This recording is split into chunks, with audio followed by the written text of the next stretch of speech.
आज सुबह 5:37 में अर्थक्वेक हिट्स दिल्ली और मोदी जी ने यह वार्निंग दिया है कि सबको सतर्क रहना चाहिए। हो सकता है ये प्री शॉक हो या पोस्ट शॉक हो।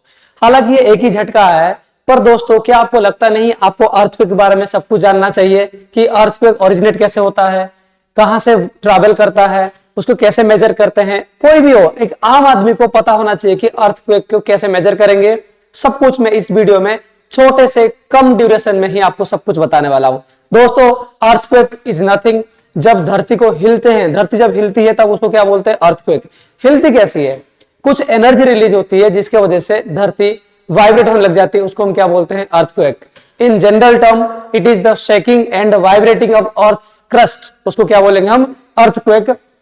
दोस्तों अर्थक्वेक जहां से ओरिजिनेट होती है उसको हम बोलते हैं फोकस। जिस पॉइंट से अर्थक्वेक स्टार्ट होगा उसको क्या बोलेंगे हम? फोकस। क्या बोलेंगे उस पॉइंट को? फोकस बोलेंगे, और हाइपोसेंटर बोलेंगे, और सेस्मिक फोकस बोलेंगे। ये आपको पता होना चाहिए। जहां से अर्थक्वेक स्टार्ट होगी बिल्कुल, तो वहां उसको हम बोलेंगे फोकस, हाइपोसेंटर और सेस्मिक फोकस। बट सबसे पहले जब हमें महसूस होता है अर्थक्वेक जिस जगह पे, उसको हम क्या बोलते हैं? उसको बोलते हैं हम एपिसेंटर। जहां से एनर्जी रिलीज होगा हमें बिल्कुल फील नहीं होगा, बट जो हमें पहले बार फील होगा उस पॉइंट को क्या बोला जाता है? एपिसेंटर। दैट मींस आज जो फोकस था दिल्ली था और फील भी दिल्ली पे हुआ। समझ पा रहे हो? तो फोकस भी दिल्ली एंड उसका जो एपिसेंटर है वो दिल्ली, गाजियाबाद, इस अराउंड एनसीआर में ही सबको फील हुआ है। एंड इसका जो मैग्नीट्यूड था दोस्तों वो था 4। हालांकि कम मैग्नीट्यूड है, जितने ज्यादा मैग्नीट्यूड बढ़ेगा उतना ज्यादा डिस्ट्रक्शन क्रिएट करेगा। तो इतना आपको पता चल गया कि अर्थक्वेक जहां से ओरिजिनेट होता है उसको फोकस बोलते हैं, और जहां सबसे पहले फील होता है उसको एपिसेंटर बोलते हैं। अब दोस्तों अगर मैं बताऊं कि अर्थक्वेक ओरिजिनेट होने से पहले एक गैस रिलीज होती है, उस गैस का नाम क्या है?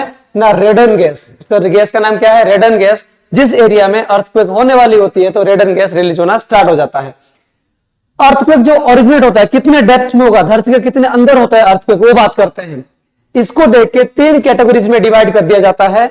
एक होता है शैलो अर्थक्वेक। अगर धरती के यानी क्रस्ट के 0 से लेकर 70 किलोमीटर के अंदर तक होगा तो उसको शैलो बोलेंगे। इंटरमीडिएट तब कहेंगे अगर 70 से लेकर 300 किलोमीटर तक होगा, और सबसे डेप्थ में बोलेंगे तब जब 300 से लेकर 700 किलोमीटर तक होगा। यानी ये पोजीशन ऑफ द फोकस जहां से अर्थक्वेक ओरिजिनेट हो रहा है, तो वहीं इसी के बारे में बात करते हैं। ठीक है दोस्तों, अर्थक्वेक होने का बहुत सारे रीजन है। किस किस वजह से अर्थक्वेक स्टार्ट होता है? पहला रीजन है फॉल्ट जोन। फॉल्ट जोन क्या होता है? एक नॉर्मल लैंग्वेज में समझाता हूं। दो प्लेट, जब दो क्रस्ट है, जैसे रॉक है, रॉक के बीच में फॉल्ट आ गया, मतलब क्रेक आ गया, उसी क्रेक आने की वजह से जो वो एनर्जी रिलीज होता है उसको क्या बोलते हैं हम? फॉल्ट जोन बोलते हैं। सेकंड तो सबको पता है टेक्टोनिक प्लेट। जब दो प्लेट बड़े बड़े, मतलब मांग चलो लैंड पार्ट हो गया, ओशियन पार्ट, या दोनों लैंड पार्ट जब टकराते हैं, प्लेट्स उसको बोलते हैं। जो प्लेट टकराते हैं उसको क्या बोलते हैं? टेक्टोनिक अर्थक्वेक बोलते हैं।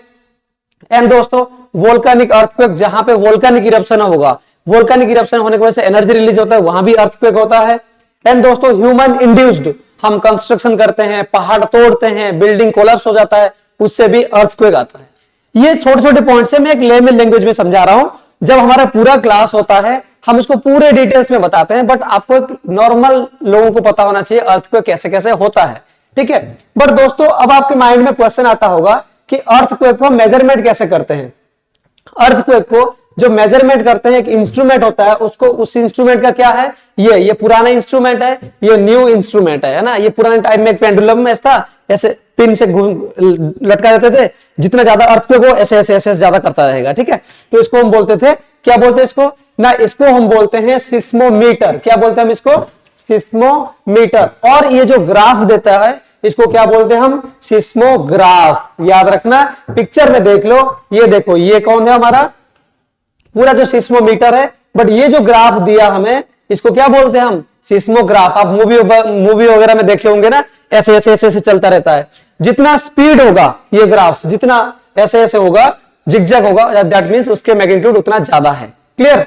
चलिए दोस्तों, अब आपको समझ में आ रहा होगा, कुछ स्केल तो होगा। मैंने कहा अभी दिल्ली में 4 मैग्नीट्यूड में आया है, तो आपको समझ में आ गया मैग्नीट्यूड क्या होता है, कैसे मैग्नीट्यूड में आया है ना। देखिए मेनली 3 स्केल से हम क्या करते हैं? मेजर करते हैं अर्थक्वेक को। पहला स्केल है Mercalli, second one Richter scale and third one Rossi Forel. Rossi Forel बहुत पुराना मेथड, उसको हटा देते हैं। अभी जो मॉडर्न मेथड है उसको हम बोलते हैं रिचर स्केल। रिचर स्केल क्या होता है? मैग्नीट्यूड को मेजर किया जाता है एंड इसमें यूनिट होता है 1 से लेकर 10 तक। और एक चीज समझिए आप, अगर ये 4 यूनिट आया, बाई चांस 5 आ जाता, 4 में जितना मतलब मैग्नीट्यूड था उसके 5 और 10 गुना और ज्यादा होगा। 5 से अगर 6 हो गया उसे और 10 गुना होगा। समझ पा रहे हो? यानी 1 यूनिट बढ़ने का मतलब 10 गुना ज्यादा मैग्नीट्यूड से आएगा और उतना ज्यादा डिस्ट्रक्शन करेगा।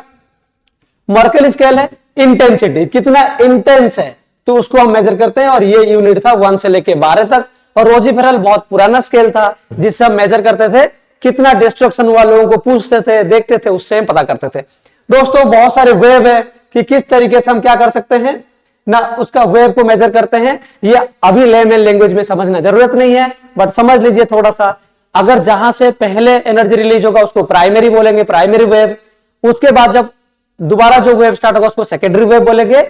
जब सरफेस पे आ जाएगा उसको सरफेस वेव बोलेंगे। हमें सरफेस वेव मेनली फील होता है।